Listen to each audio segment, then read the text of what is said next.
Hello అండి అందరికీ. ఈరోజు పూరి చేద్దామని చెప్పి పూరి పిండి అయిపోయిందండి. అందుకని చెప్పి కొద్దిగా గోధుమ పిండి ఉంటే తడిపి పెట్టానండి. నెక్స్ట్ గులాబ్ జామ్ ప్యాకెట్ ఉండిందండి ఇంట్లో, చాలా రోజులైంది తెచ్చి, అసలు నేను మర్చిపోయాను. సడన్గా చూసేసరికి చేద్దామని చెప్పి అందుకే చేశానండి. ఫస్ట్ ప్యాకెట్ కట్ చేసుకొని ఒక బౌల్లోకి వేసుకోవాలి పిండినంతా. నేనైతే పచ్చిపాలతోటి కలుపుతా అండి ఎప్పుడైనా పిండిని. కాచి చల్లార్చిన పాలు ఉన్నా కూడా కలుపుకోవచ్చు, మన ఇష్టం, ఏదైనా పర్లేదు.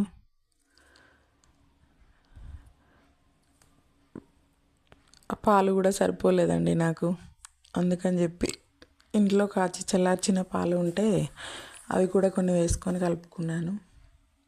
ఆ చిన్న ప్యాకెట్ అయ్యేసరికి సరిపోలేదు.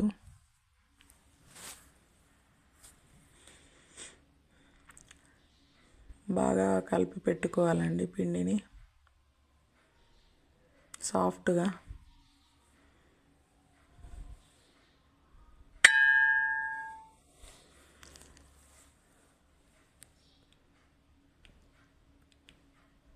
చూసారా, ఇలాగ తడిపి పెట్టుకుంటే సరిపోతుంది. ఒక 10 నిమిషాలు పక్కన పెట్టుకోవాలండి, కొద్దిగా నానిపోద్ది. కొద్దిగా నానిన తర్వాత రౌండ్ బాల్స్ చేసుకుంటే సరిపోతుందండి. మన ఇష్టం, మనకి ఏ షేప్ అయినా పర్లేదు. గులాబ్ జామ్ అంటే రౌండ్గా ఉంటుంది కాబట్టి. ఒక గిన్నె తీసుకొని సరిపడా షుగర్ వేసుకోవాలండి. నేనైతే ఇక్కడ 1.5 కప్పు వేసాను. సరిపడా వాటరు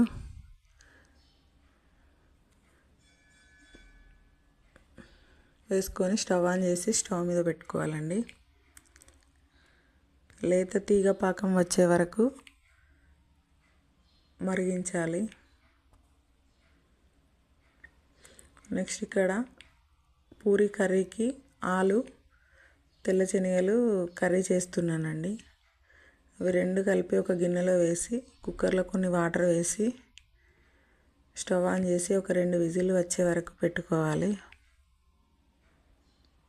2 విజిల్ వస్తే సరిపోతుందండి, మెత్తగా ఉడుకుతాయి.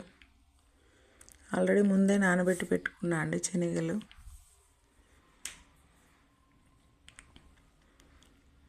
స్టవ్ ఆన్ చేసి పెట్టేసినాం. తర్వాత కొద్దిగా కరివేపాకు, ఉల్లిపాయ ముక్కలు, కర్రీకి ఇవన్నీ రెడీ చేసుకోవాలి.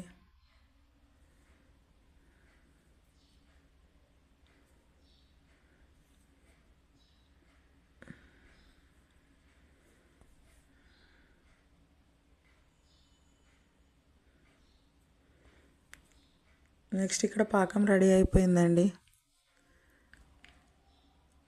లైట్గా తీగ పాకంలా వచ్చేలా చూసుకోవాలి. ఇందులో కొంచెం యాలకుల పొడి వేసుకొని ఒకసారి కలిపి స్టవ్ ఆఫ్ చేసుకోవడమే.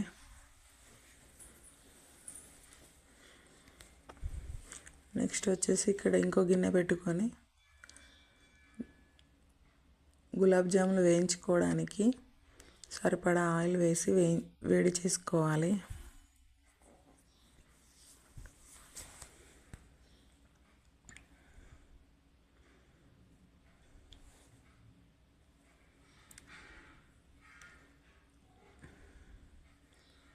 అది కొంచెం హీట్ ఎక్కిన తర్వాత నెక్స్ట్ ఇక్కడ 2 విజిల్స్ వచ్చేసాయండి. శనగలను ఆలు అయితే ఉడికిపోయాయి. ఒకసారి మూత తీసి చూసుకుందాం. చూడండి, 2 విజిల్లకే బాగా ఉడికిపోయాయండి.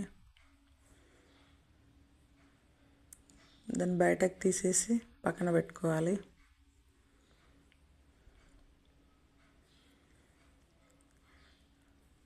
నెక్స్ట్ ఇక్కడ ఆయిల్ కూడా వేడెక్కిందండి. నేను ఆల్రెడీ గులాబ్ జాములు చేసి పెట్టాను. అవి ఆయిల్లో వేసుకొని సిమ్లోనే వేయించుకోవాలండి. చిన్న మంట మీద వేగితే బాగుంటుంది, లేకపోతే లోపల అంతా పచ్చి పచ్చిగా పిండి పిండి ఉండిపోతుంది. మనం ఆయిల్లో ఎన్ని పడతాయో చూసుకొని వేసుకోండి. నేను వేసిన ఇక్కడ ఎక్కువైపోయాయండి,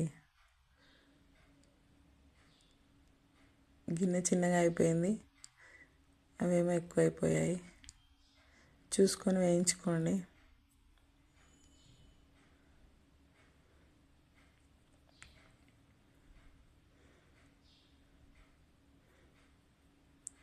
ఇవి తొందరగానే వేగిపోతాయండి.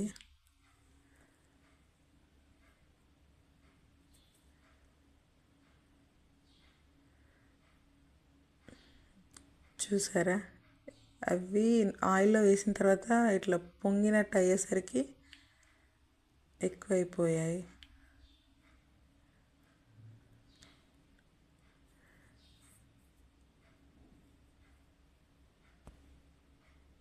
ఇలా బ్రౌన్ కలర్ వచ్చే వరకు వేయించుకొని ఒక గిన్నెలోకి తీసి పెట్టుకోవాలండి.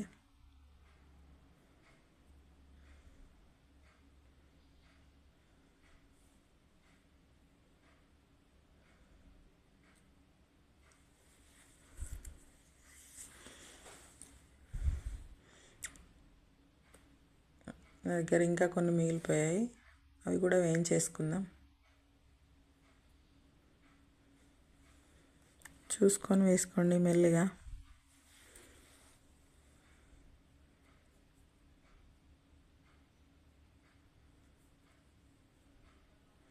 అయిపోయిందండి అవి వేయించుకోవడం. ఇప్పుడు పాకంలో వేయించుకున్న గులాబ్ జాములని వేసుకోవాలి.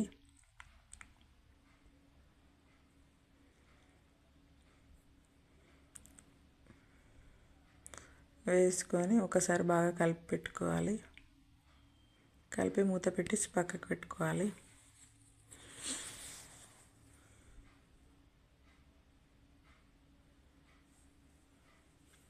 గులాబ్ జామ్ అయిపోయిందండి.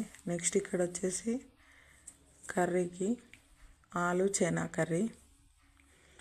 ముందుగా స్టవ్ ఆన్ చేసుకొని ఒక గిన్నె పెట్టుకొని కర్రీకి సరిపడా ఆయిల్ వేసుకోవాలి.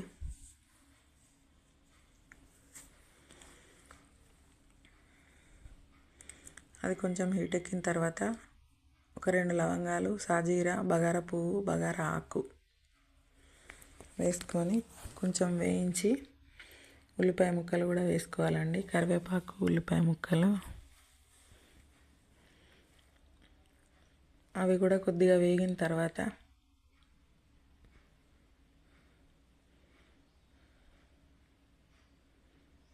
కొంచెం లైట్ బ్రౌన్ కలర్ వచ్చే వరకు వేయించుకోవాలి.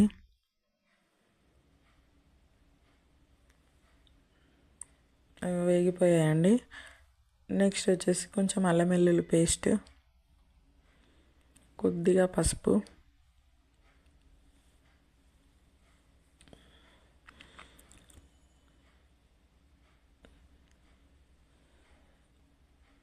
అల్లం వెల్లుల్లి పేస్ట్ పచ్చివాసన పోయే వరకు వేయించుకోవాలి.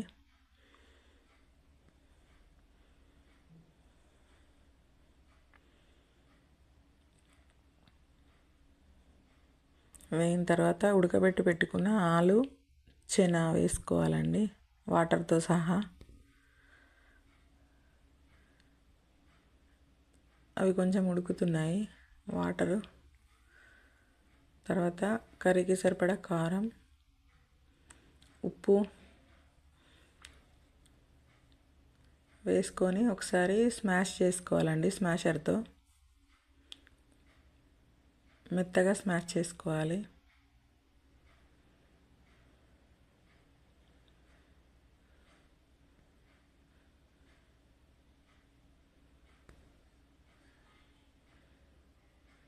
అయిపోయిందండి, బాగా ఉడికాయి, అందుకని చెప్పి ఎక్కువేం చేయలేదు. ఊరికే ఇలా అంటేనే అయిపోతుందండి, స్మాష్ అయిపోతాయి. కుక్కర్లో వేసాం కదా, అందుకే తొందరగా ఉడికాయి. ఇప్పుడు కర్రీకి సరిపడా కొన్ని వాటర్ వేసుకొని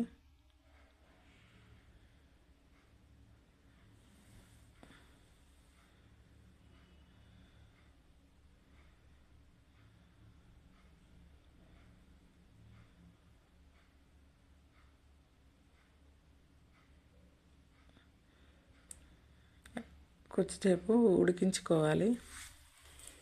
ఆ వాటర్ మొత్తం దగ్గరికి వచ్చే వరకు ఉడికించుకోవాలండి.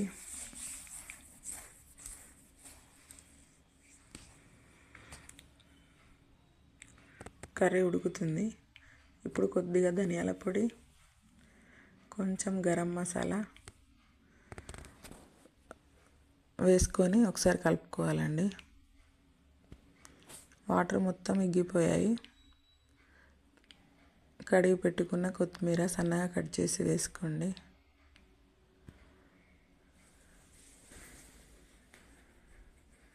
ఒకసారి కలిపేసి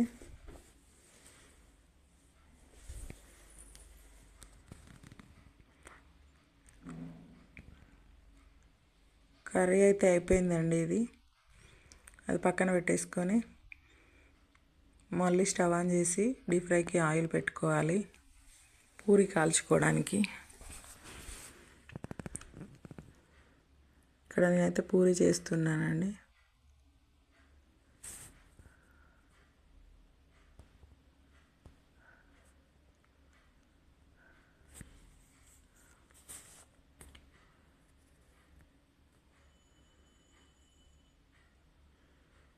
ఆయిల్ హీట్ ఎక్కింది.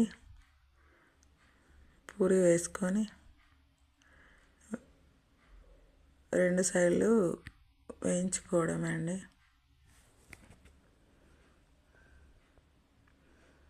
అది వేగిపోయింది, తీసేద్దాం. అలా మనకి ఎన్ని కావాలో అన్ని పూరీలు చేసుకోవాలండి.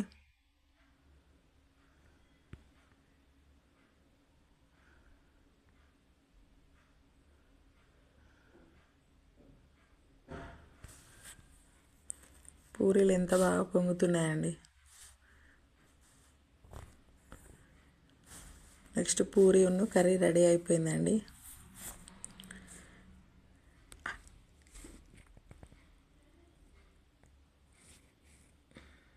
నెక్స్ట్ వచ్చేసి అనుకోకుండా చుట్టాలు వస్తానన్నారండి. ఇప్పుడే ఫోన్ చేసి చెప్పారు. అందుకని చెప్పి వంట ఏం చేయలేదు కదా అని చెప్పి మళ్ళీ కొంచెం రైస్ పెట్టేసి టమాటా కర్రీ చేద్దామని స్టవ్ ఆన్ చేసి ఒక గిన్నె పెట్టుకొని సరిపడా ఆయిల్ వేసుకొని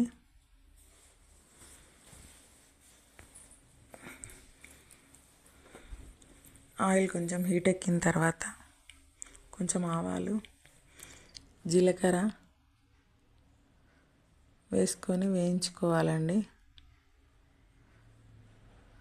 ఫుల్ టెన్షన్ ఉంటుండే అండి. ఎవరైనా వస్తా అంటే మనకు ముందే టెన్షన్గా ఉంటుంది కదా. సడన్గా చెప్పేసరికి వంట అవుతుందా లేదా అని చెప్పి అదో టెన్షన్. ఉల్లిపాయ ముక్కలు, పచ్చిమిర్చి వేసుకొని వేయించుకోవాలి. అవి వేగిపోయాయండి. కొద్దిగా మెంతి కూర కడిగి వేసుకోవాలి.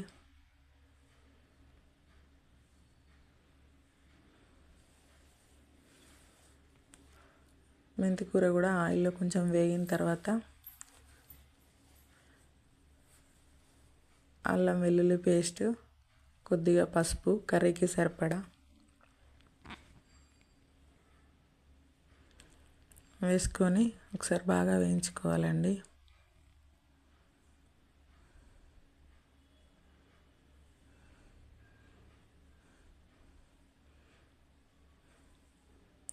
అవి కూడా వేగిపోయాయి.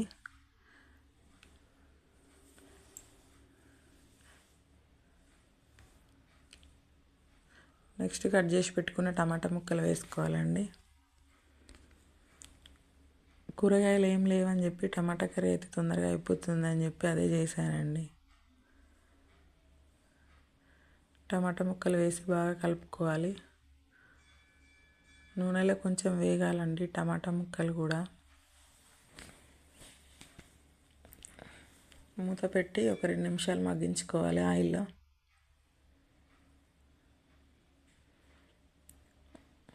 ఒకసారి బాగా కలిపి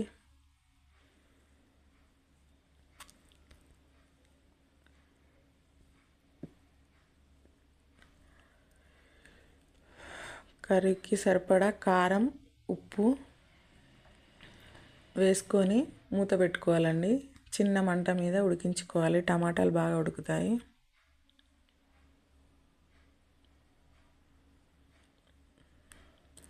సరిపడా ఉప్పు,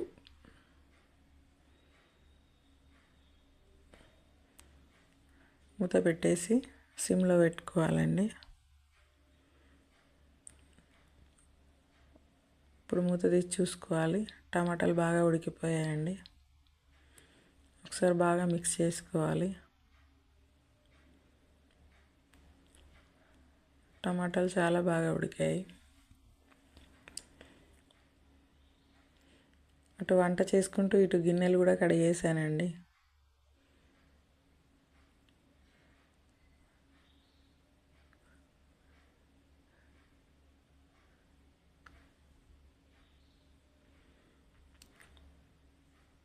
ఒక సైడ్ వంట, ఒక సైడ్ గిన్నెలు, అన్ని పనులన్నీ చేసేసుకున్నానండి.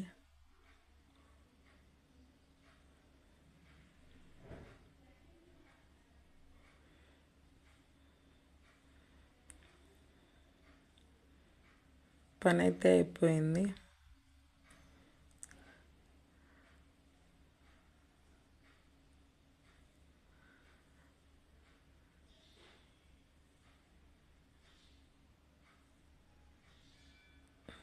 నెక్స్ట్ ఇక్కడ కర్రీ అయితే అయిందండి. వాటర్ ఏమీ లేకుండా మొత్తం వాటర్ పోయే వరకు ఉంచుకొని ముందుగా కట్ చేసి పెట్టుకున్న కొత్తిమీరను కడిగి పెట్టుకున్న కొత్తిమీరను సన్నగా కట్ చేసి వేసుకోవాలి. వేసి ఒకసారి కలుపుకొని